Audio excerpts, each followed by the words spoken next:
مسائل جس طرح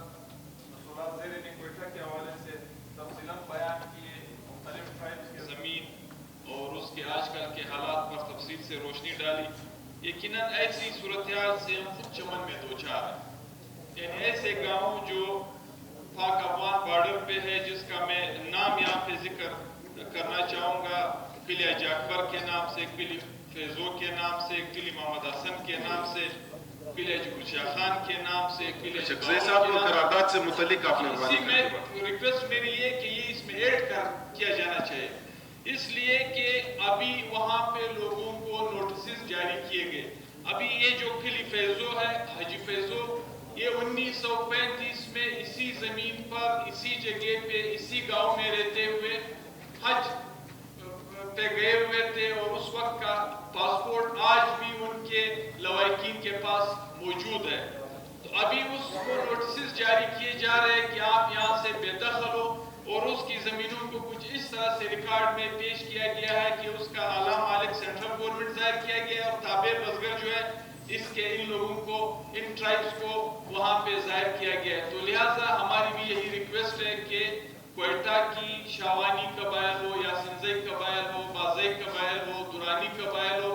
اسی طرح چمن میں اور پورے بلوچستان میں جس جس زمین کی بارڈر کے ساتھ یا شہروں کے ساتھ واقعہ زمینیں ہیں جس کی وہ ملکیت رکھتے ہیں، جن کا ریونیو ریکارڈ میں اس کو پہلے یعنی 63 سے پہلے وہ مالک ہے، 63 کے بعد اس کو تابع بزگر شو کیا گیا ہے. تو لہٰذا اس ایوان کے توسط سے ہمیں مشترکہ مطالبہ کرنا چاہیے کہ ان لوگوں کو اس وقت تک بے دخل نہ کیا جانا چاہیے. اگر گورنمنٹ کو اس طرح کی کوئی ضرورت ہے، کوئی مشکل در پیش ہے، خدا نخواستہ کوئی جنگی حالات ہے، تو ایسے میں بھی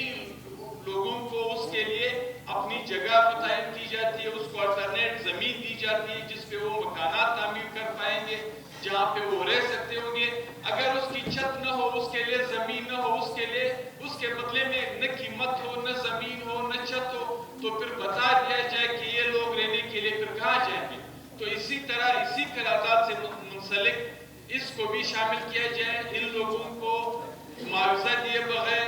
اس زمین کی قیمت کے برابر قیمت ادا کیے بغیر، اس زمین کے برابر زمین دیے بغیر اس طرح کی صورتحال پیدا نہ کی جائے کہ کل خدا نخواستہ پورا بلوچستان احتجاج پہ ہو، ہر جگہ سے مظاہرے ہو، ہر جگہ سے مشکلات ہو، اور کوئٹہ کے انہی زمینوں کے مالکان کے ساتھ، قبائل کی ملکیت کے ساتھ پورے بلوچستان میں بالخصوص چمن میں اس طرح کی جو صورتحال لوگوں کو درپیش ہے، اس کو مد نظر رکھ کر کے اس کی فی الفور نوٹس لینا چاہیے اور لوگوں کو خبردار کیا جانا چاہیے. جو بھی ادارے ہو اس میں اس کو خبردار کیا جانا چاہیے کہ جب تک اس کا کوئی الٹرنیٹ بندوبست نہ ہو، لوگوں کو بے دخل کیا جائے. شکریہ چکسی صاحب جی.